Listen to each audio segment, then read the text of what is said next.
संकल्प लिया सबका साथ, सबका विकास, सबका विश्वास, और अब सबके प्रयास से भारत के नवनिर्माण में हम सब नागरिक, चाहे समाज का हिस्सा हो, प्रशासन का हिस्सा हो या सरकार का हिस्सा हो, संकल्पित प्रयास करें ताकि भारत का नवनिर्माण हम एकजुट होकर कर सकें।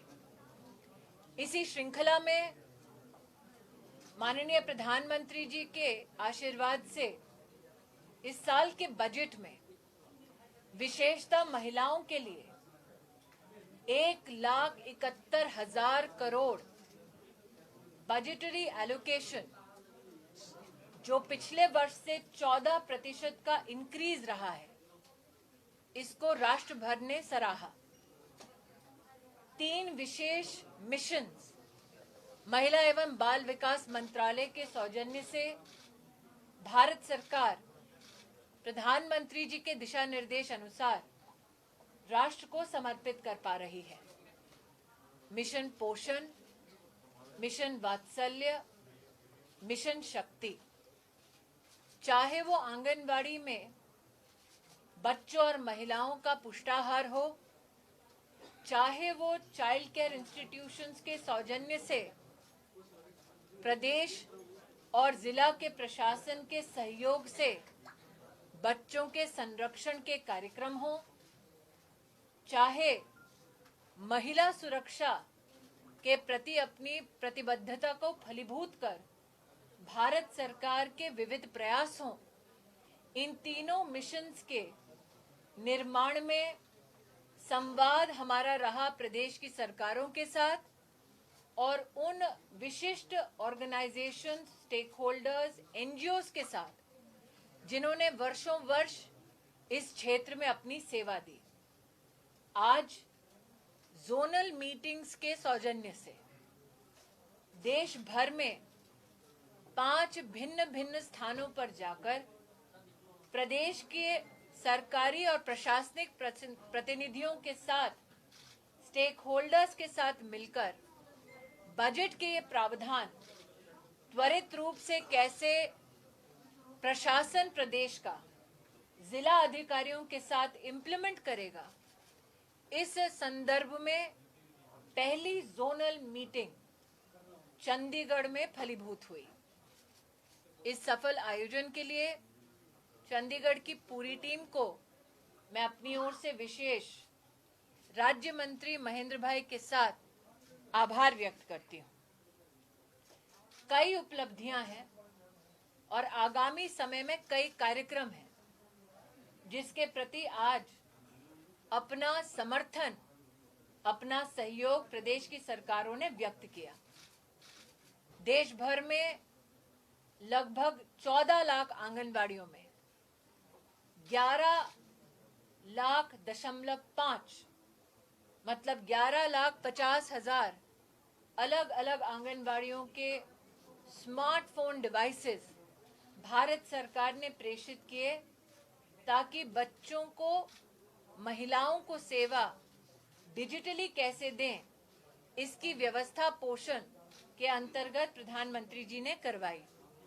मुझे खुशी है ये कहते हुए कि देश में 9 करोड़ से ज्यादा लाभार्थी महिलाएं और बच्चे इस कार्यक्रम में अब जुड़ चुके हैं। प्रधानमंत्री जी का विशेष आह्वान था कि महिलाओं के संरक्षण की दृष्टि से जिलों में वन स्टॉप सेंटर खोला जाए ताकि अगर कोई महिला प्रताड़ित है तो उसे police, psycho social counselling, medical व्यवस्थाएं और वकील का सहयोग एक ही छत के नीचे उपलब्ध कराया जाए। गत 3 वर्षों में देश भर में विशेष 704 वन स्टॉप क्राइसिस सेंटर्स अब भारत सरकार के पूर्ण आर्थिक सहयोग की वजह से चल रहे हैं और देश की महिला हेल्पलाइंस और ये वन स्टॉप सेंटर्स अब तक लगभग 70 लाख महिलाओं को सुरक्षा और सेवा दिलवाने में अपना सामर्थ्य दिखा चुकी है। आज एक नई संकल्पना के साथ हम राज्य सरकारों के सामने प्रस्तुत हुए हैं। प्रधानमंत्री जी के आदेश अनुसार हर जिले में एंटी ह्यूमन ट्रैफिकिंग यूनिट की स्थापना के लिए भारत सरकार ने हर प्रदेश को अपनी आर्थिक सहयोग पहुंचाई है। देश भर के पुलिस स्टेशंस में महिला हेल्प डेस्क की पूर्ण व्यवस्था के लिए भारत सरकार ने आर्थिक सहयोग पहुंचाया है। देश भर में 1023 महिला और बच्चों के संरक्षण और उन्हें न्याय दिलवाने की दृष्टि से फास्ट ट्रैक कोर्ट्स की स्थापना का आर्थिक व्यय भारत सरकार ने उठाया है। और आज हमारी संवाद में ये कोशिश रही कि हम कैसे इन सभी कार्यक्रमों में और भी सुदृढ़ तरीके से अपनी भूमिका प्रदेश सरकारों और जिला प्रशासन की ओर से निभा पाएंगे। एक बार फिर प्रशासन को यहाँ पर इस जोनल मीटिंग के सफल आयोजन के लिए मेरी ओर से धन्यवाद। हमारा ये प्रयास था कि मीडिया को ब्रीफिंग ऑफिसर्स करें, लेकिन लोकल मीडिया का ये आदेश था कि मंत्री करें। तो मैं आग्रह करूंगी कि मीडिया की ओर से भी जनता जनार्दन में ये संदेश जाए कि हम सब, चाहे प्रशासन का हिस्सा है या समाज का, संकल्पित हैं कि भारत के नवनिर्माण में एक स्वस्थ सुरक्षित बच्चा और एक समृद्ध महिला अपनी एक विशेष भूमिका निभाएगी। इसी संकल्प को फलीभूत करने के लिए आज हम सब एकत्रित हुए हैं। मैडम, कौन सी स्टेट्स हैं जो कि इसमें महिला विकास और बाल विकास के मामले में जो है अच्छा कर रही हैं, जो योजनाएं केंद्र की हैं? मेरा इस विभाग में 3 साल का अनुभव रहा है और अब तक मेरी ओर से जब जब राज्यों में प्रधानमंत्री जी के एक विशेष आग्रह को लेकर निवेदन हुआ है, राज्यों ने उसको स्वीकारा है। एक उदाहरण देती हूँ। आज से 3 वर्ष पहले पोषण अभियान में उड़ीसा की सरकार नहीं जुड़ी थी, बंगाल की सरकार नहीं जुड़ी थी। अब दोनों सरकारों ने इस बात को स्वीकार किया है कि प्रधानमंत्री जी की पहल बच्चों के स्वास्थ्य और महिला के संरक्षण के लिए जरूरी है, तो वो सम्मिलित हुए हैं। आज भी तीनों मिशंस के बारे में जब प्रदेश की सरकारों के साथ हमने गाइडलाइंस और स्ट्रक्चर की चर्चा की, सभी सरकारों ने भारत सरकार के प्रति अपना समर्थन और सहयोग सार्वजनिक तौर पर व्यक्त किया है। आप उत्तर प्रदेश के सांसद हैं और उत्तर प्रदेश भवन बनाने की मांग चंडीगढ़ के अंतर्गत थी और मेरा आग्रह है कि मैं जानती हूं कि आप चाहेंगे कि मैं बाकी राजनीतिक विषयों पर आपको टिप्पणी दूं, लेकिन अगर मैं बाकी विषयों पर टिप्पणी दूंगी तो आप महिला और बच्चों के इस विशेष जो हमारा प्रयास है उसको अनदेखा कर देंगे। इसलिए आप भली भांति एक सेकेंड आप सब भली भांति इस बात से परिचित हैं कि राजनीतिक स्तर पर आप जब भी कोई प्रश्न करना चाहे वो करेंगे, लेकिन एक साथ बोलेंगे तो थोड़ी चुनौती होगी, क्योंकि मैं निश्चित रूप मैं दोबारा आपसे कहना चाहूंगी आप सबके सम्मुख में गत 20 वर्षों से मीडिया का यही काम कर रही हूँ। आज मेरे विभाग में विशेष देश की गरीब बहनें और बच्चों के लिए राज्य की सरकारों ने भारत सरकार के प्रति जो समर्थन व्यक्त किया है और किस प्रकार से ये तीनों मिशन धरातल पर फलीभूत होंगी, इसके लिए अपना कार्य किया है। उस तक अगर अपने प्रश्न सीमित रखेंगे तो निश्चित अगली बार जब मैं राजनीतिक स्तर पर आपसे मुखातिब होंगी तब निश्चित रूप से आपसे इस विषय पर चर्चा करूंगी। आपसे आग्रह है जिसका सवाल है वो एक स्वर में ना बोले। जो व्यक्ति बोलना चाहते हैं अपने प्रकाशन, अपने चैनल का नाम दे तो मेरे लिए सुविधा जी। मेरा सवाल है कि अपने महिलाओं और बच्चों के उत्थान की बात की है, बहुत अच्छी बात है। भारत सरकार इस पर कदम उठा रही है। महिलाओं को सबसे ज्यादा रसोई गैस की दिक्कत होती है, 50 रुपए रेट बढ़ा दिए गए हैं, तो उसको लेके आपका क्या कहना है? महिलाओं मैं दोबारा कहना चाहूंगी कि आज की मेरी ये पूरी की पूरी प्रेस वार्ता आपके निवेदन पर मैंने की है, क्योंकि ये कार्यक्रम सिर्फ और सिर्फ मेरे विभाग से संबंधित था। मैं दोबारा आपसे आग्रह करना चाहती हूँ कि आंगनवाड़ी के माध्यम से देश में 9 करोड़ गरीब महिलाएं और बच्चे सहयोग पा रहे हैं। हमारे विभाग की ओर से प्रधानमंत्री मातृ वंदना योजना के अंतर्गत देश में 2 करोड़ 70 लाख गर्भवती महिलाओं के बैंक के खाते में 10,000 करोड़ रुपया गत 3 वर्षों में भारत सरकार ने ट्रांसफरेंस की है। मैं आपसे दोबारा आग्रह करूंगी, देश के 704 वन स्टॉप सेंटर्स में हमने 70 लाख देश की बहनों को सहयोग और सुरक्षा दी है। दोबारा आपसे कहना चाहूंगी, कृपया करके महिला संरक्षण, स्वास्थ्य के इन विषयों पर अगर आप कोई टिप्पणी करें तो हमारे विभाग में पोषण, महिला सुरक्षा और बच्चों की देखरेख के संदर्भ में मैं सवालों का जवाब दे पाऊंगा। पंजाब में क्या स्थिति है? एक सेकेंड, आप थोड़ा आइडेंटिफाई कर दें सर। जी, मैं रमेश शर्मा हूँ, रीजनल हेड फॉर यूएनआई है। सो मेरा सवाल आंगनबाड़ी को लेकर है। मैडम, योजना बहुत अच्छी है, आपके पास आंकड़े भी बहुत अच्छे हैं, लेकिन जो बेनिफिशियरी है मैडम, अंततः जो महिलाएं हैं और जो बच्चे हैं जो वहाँ जाते हैं, पहले तो बहुत सारे आंगनबाड़ियों में बच्चों की वहाँ जो उपस्थिति है, अटेंडेंस है, वो बिल्कुल नेग्लिजिबल है। उनके रजिस्टरों को अगर आप देखें तो उसमें 100, 150, 50, 60 बच्चे दिखाई देंगे, लेकिन आंगनबाड़ी में फिजिकली जो बच्चे हैं वो 3, 4, 5 से, और कईयों में तो बिल्कुल ही नहीं है। पहली बात रमेश जी, अब रजिस्टर नहीं है, डिजिटली ट्रैक्ड है।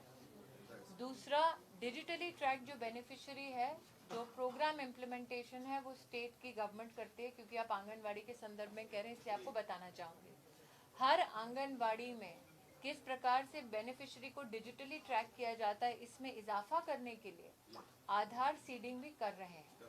जिला प्रशासन के साथ जिस परिवार ने ये कहा कि उनके पास आधार सीडिंग की सुविधा उपलब्ध नहीं है, हमारा राज्य की सरकारों से अब निवेदन है कि उस व्यक्ति, परिवार विशेष की आप मदद करें ताकि वो आधार सीडिंग में हमारी मदद हो पाए और वो रिफ्लेक्ट हो पाए। वर्तमान में 9 करोड़ का जो मैं आंकड़ा आपको दे रही हूँ, वो एक वो महिला, एक वो बच्चा, बच्चे के परिवार, उनके घर के पते, मोबाइल नंबर और बाकी सब फुटफॉल के साथ रजिस्टर्ड है। तो टेक्नोलॉजी को लेवरेज करने के पीछे कारण ही ये था कि हम कागजी रजिस्टर्स पर अब और निर्भर ना करें। टेक्नोलॉजी का इसी से जुड़ा हुआ एक सवाल है मैडम। जी, इनको जो खाने के लिए जो हम आता है, जितना भी वो राशन वगैरह कुछ आता है मैडम, उसमें बहुत ज्यादा प्रेफरेंस है, वो बेनिफिशियरी को मिलता ही नहीं है। तो मैं आपसे आग्रह करूंगी कि 13 जनवरी 2021 में हमने गाइडलाइन दी है कि जो बेनिफिशियरी को भोजन देना है उसको बार कोडिंग के साथ इसी पोषण ट्रैकर में आप ट्रैक करें। साथ ही हमने ये कहा है कि क्वालिटी ऑफ फूड को इंश्योर करने के लिए FSSAI के लैब या NABL एक्रेडिटेड लैब में हर 15 दिन में इस भोजन की प्रशासनिक तौर पर जांच करवाएं। ये स्ट्रक्चर हमने प्रदेश की सरकारों को 13 जनवरी 2021 के मैंडेट और गाइडलाइन में ऑलरेडी प्रेषित कर दी है। ये पहली बार हुआ है कि आंगनबाड़ी सिस्टम में FSSAI लैब्स और NABL एक्रेडिटेड लैब्स के माध्यम से भोजन की टेस्टिंग हो, इसका प्रावधान किया गया है। देश के इतिहास में पहली बार न्यूट्रिशन कमेटी DM के अध्यक्षता में 18 डिपार्टमेंट्स के समन्वय से बने, ये भी पिछले साल ही राज्य की सरकारों से हम निवेदन कर चुके हैं। आज हमने अपने निवेदन को दोहराया कि आप जिलावार अब ये पूरा एडमिनिस्ट्रेटिव स्ट्रक्चर बनाएं। सभी प्रदेश की सरकारों ने इसको स्वीकारा है। मैं प्राइम एशिया से निर्मल सिंह मानसी पूछ लें दो, मैं प्राइम एशिया से हूँ। मैडम, पंजाब ਦੀ ਕੀ ਸਥਿਤੀ ਹੈ? ਤੁਹਾਡੇ ਜਿਹੜੇ ਪ੍ਰੋਗਰਾਮ ਨੇ, ਪੰਜਾਬ ਤੁਹਾਨੂੰ ਪੂਰੀ ਤਰ੍ਹਾਂ ਕੋਆਪਰੇਟ ਕਰ ਰਿਹਾ ਹੈ ਜਾਂ ਤੁਹਾਡੇ ਪ੍ਰੋਗਰਾਮ ਲਾਗੂ ਪੰਜਾਬ 'ਚ ਕਿੰਨੇ ਫੀਸਦੀ ਹੋ ਰਹੇ ਨੇ? मैं इतना कहना चाहूंगी कि आज पंजाब सरकार के प्रतिनिधि यहाँ उपस्थित थे। उन्होंने पूर्ण रूप से भारत सरकार के प्रधानमंत्री जी के इन फ्लैगशिप स्कीमों का समर्थन करने का मुझे आश्वासन दिया। मैं ये भी कहना चाहूंगी कि अब तक जो गैप्स फंडामेंटली हमें सिस्टम में दिखाई पड़ते हैं, पंजाब की मंत्री की ओर से हमें आश्वासन प्राप्त हुआ है कि जब वो पूरी व्यवस्था को समझ लेंगे, अगर उनको प्रदेश की ओर से कोई सहयोग चाहिए तो वो निश्चित रूप से हमसे संपर्क करेंगे। अब तक उनके साथ ये वार्ता मेरी हो चुकी है। उनका पूरा भारत सरकार की ओर से हर एक स्टेट के हर एक स्कीम और हर एक डिवीजन का यूटिलाइजेशन ऑफ फंड्स कैसा होता है, इसकी वार्ता हर माह प्रदेश की सरकारों के साथ होती है। पंजाब सरकार के पास हमारी पूरी वार्ता का अवशेष अब तक उपलब्ध है। आज मैं दोबारा दोहराती हूँ, मंत्री श्री ने मुझसे ये कहा कि क्योंकि उनके लिए मंत्रालय ये फील्ड नया है, जब वो पूरी तरह से विषयों को समझ लेंगी अगर उनको कोई चुनौती दिखती है तो वो निश्चित रूप से भारत सरकार से मदद मांगेंगी। उनका ये मत था कि वो अभी अपने प्रदेश का पूरा सिस्टम समझना चाहते हैं। मैम एबीपी न्यूज राष्ट्रीय खरीद से पेट्रोल और डीजल के रेट लगातार बढ़ रहे हैं। सीएनजी का रेट आज 8 रुपए बढ़ गया और पेट्रोल डीजल मैं दोबारा आपको रिपीट करती हूँ, मैं समझ रही हूँ कि आप सबको मुझसे राजनीतिक टिप्पणी की कहीं ना कहीं उम्मीद है। मैं दोबारा कह रही हूँ, महिला और बाल विकास मंत्रालय एक अहम स्तंभ है हमारे देश के प्रशासन का।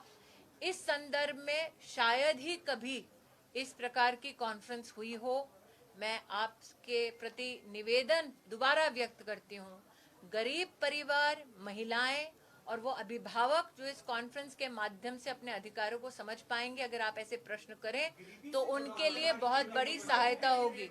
जी एक सेकंड। पंजाब केसरी से श्रावित हुआ, आंगनबाड़ी वर्कर्स के ऊपर बड़ा स्ट्रेस रहता है। पंजाब की बात करूंगा, बहुत ही डेटा इकट्ठा करने के लिए उनकी ड्यूटीज लगती है, मेन काम छोड़कर और बहुत सारे काम। देखिए, डेटा पहले रजिस्टर में हाथ से भरते थे, अब उनके पास मोबाइल फोन है। दूसरा मैं दोबारा कह रही हूँ, ये सारा काम जिला प्रशासन के समन्वय से होने वाला है। आज इस पर विस्तृत चर्चा हुई है और पंजाब सरकार ने हमको आश्वस्त किया है कि जो एडमिनिस्ट्रेटिव स्ट्रक्चर में इन सारी चीजों को धरातल पर उतारना है उसमें वो निश्चित रूप से अपना सहयोग देंगे। दूसरा, हमने पंजाब सरकार से कहा कि आप आंगनवाड़ी की बहनों का जो काम है वो आंगनवाड़ी गतिविधियों तक ही सीमित रखें, उनका बोझ ना बढ़ाएं। इस निवेदन को भी हमारे पंजाब सरकार ने स्वीकार किया है। अब देखते हैं, आज सार्वजनिक निवेदन स्वीकार किया है, आगे कैसे इम्प्लीमेंट होता है। मैं रवि रानी पास जी मैम, एक इशू ये आ रहा है कि कई जो जैसे मुस्लिम धर्म है उसमें कई 16-17 साल की उम्र में लड़कियों की शादी हो रही है, अभी भी हो रही है। उनमें बाद में क्या होता है, जब वो प्रेग्नेंट हो जाती है, हॉस्पिटल जाती है, तो फिर उनके पतियों पे जो है रेप के चार्जेस लग जाते हैं। तो यहाँ पर ऐसे बहुत सारे केसेस हैं। अभी वर्तमान में पार्लियामेंट में एक्ट लंबित है which raises the age of marriage. Standing committee को वो रेफर है। Parliament is currently in session, तो कॉन्स्टिट्यूशनल मर्यादा भंग कर विशेष टिप्पणी करना मेरे लिए उचित नहीं होगा। लेकिन एज ऑफ मैरिज को रेज करना मतलब शादी की उम्र लड़कियों के लिए बढ़ाना और वो हर धर्म पर लागू हो, ऐसा प्रस्ताव में संसद में रख चुके हैं। राष्ट्रीय टीवी से मैं अंकुश महाजन पीटीसी न्यूज से। अभी आपने आंगनवाड़ी वर्कर्स के मेरे कुलीग के जो आपका आंसर दिया, मैं इसी से जुड़ा थोड़ा सवाल है। पंजाब में लगातार जो आंगनवाड़ी वर्कर्स हैं वो सड़कों पर उतर के धरने देते हैं अपने सैलरी और पर्क्स को लेकर कि उनको भत्ते जो है प्रॉपर नहीं मिल पाते। सेंट्रल गवर्नमेंट की तरफ से कितने भत्ते इनके जो फिक्स हैं जो हर इनको देना ही और उसके ऊपर स्टेट गवर्नमेंट देना है? देखिए, भारत सरकार 4,500 तक उनका ऑनरेरियम बढ़ा चुकी है। आपको ऑनरेरियम और सैलरी के संदर्भ में एक विशेष टिप्पणी ये करना चाहूंगी कि आंगनवाड़ी की सेवा इज एन ऑनररी सेवा, it is not an employment. ये विषय सुप्रीम कोर्ट तक जाकर सेटल हो चुका है और साथ ही उनको इंसेंटिव मिलता है for additional work within the anganwadi. वो छोड़ प्रदेश की सरकारों के पास पूर्ण रूप से ये आज़ादी है कि वो टॉप अप दें। जिन बहनों का आपने उल्लेख किया वो देश की राजधानी में मुझसे मिली हैं, उनका मुझसे आग्रह था कि उनके विषय हम पंजाब सरकार तक पहुंचाएं, जो हमने पहुंचाए। चूंकि टॉप अप कितना देना वो प्रदेश की सरकार का दायित्व है या उनका अपना निर्णय है, इसलिए प्रदेश सरकार की ओर से मैं ये नहीं कह सकती वो कितना टॉप अप देंगे। पंजाब में माइंडसेट एस्टैब्लिश किया जा रहा है कि सेंटर पंजाब के साथ धक्का कर रहा है, तो इसमें जो आपकी स्कीम्स है उसको कैसे पंजाब में इम्प्लीमेंट करोगे? आज मुझे 100% इम्प्लीमेंटेशन का और सहयोग का पंजाब के जो प्रशासनिक प्रतिनिधि हैं उनके मंत्री की उपस्थिति में आश्वासन प्राप्त हो चुका है। माइंडसेट पॉलिटिकल पार्टीज एस्टैब्लिश कर रही है कि मैं इतना ही कहूंगी कि माइंडसेट जो पॉलिटिकल हेडलाइंस के लिए चेज की जाती है और आज जो मैंने देखी उसमें क्या अंतर है, उस पे प्रश्न तो आप ही कर सकते हैं। मैंने अपना विषय नॉन कोऑपरेशन किसकी तरफ से, कौन से स्टेट्स जो है सबसे ज्यादा नॉन कोऑपरेशन है आपकी स्कीम्स की? प्रधानमंत्री जी की महिला और बच्चों के संदर्भ में जितनी भी स्कीमें हैं उन सभी स्कीमों में आज हर प्रदेश की सरकार ने अपना सहयोग प्रशासनिक तौर पर व्यक्त कर दिया है। ये इस बात का संकेत है कि प्रधानमंत्री जी ने बार बार जिस राष्ट्रीय आह्वान का उल्लेख किया, अब हर राज्य की सरकार प्रधानमंत्री जी के आह्वान को स्वीकार कर रही है। ये पहले प्रधानमंत्री हैं जिन्होंने लाल किले की प्राचीर से इस विषय को रखा साल 2014 में कि बेटियों के लिए स्कूल में अलग से टॉयलेट की व्यवस्था होनी चाहिए। मेरा सौभाग्य था कि तब मैं शिक्षा में सेवा दे रही थी। 1 वर्ष में हर सरकारी स्कूल में बेटियों के लिए अलग से व्यवस्था कराई। आज ये हमारा गौरव है कि लगभग 95 लाख महिला छात्राओं को स्कॉलरशिप भारत सरकार दे पा रही है। आज मेरा ये गौरव है कि जब हम मुद्रा योजना की बात करते हैं, हम 68% लाभार्थी महिला को देख रहे हैं, लेकिन स्टैंड अप इंडिया जिसमें 1 करोड़ तक का व्यय होता है उसमें भी महिलाओं की भागीदारी 80% है। सेल्फ हेल्प ग्रुप में हमारे ग्रामीण विकास मंत्रालय के अंतर्गत 70 लाख सेल्फ हेल्प ग्रुप्स को अब तक 4,80,000 करोड़ रुपए की मदद दिलवा चुके हैं। हम सेल्फ हेल्प ग्रुप्स के माध्यम से 70,000 बहनें वर्तमान में बिजनेस में सहयोगी मित्र बनकर धरातल पर काम कर रही हैं। 3 लाख से ज्यादा बहनें आज कॉमन सर्विस सेंटर्स से अपनी सेवाएं दे रही हैं। ये देखते हुए कि पहली बार एक लीडरशिप ने कहा कि महिला उत्थान नहीं, महिला के माध्यम से राष्ट्र का उत्थान, ये हमारा राष्ट्रीय नारा हो। इस विषय को निश्चित रूप से राष्ट्र में सभी स्वीकारेंगे, जिसमें प्रदेश की सरकारें सम्मिलित हैं। बहुत बहुत धन्यवाद जी।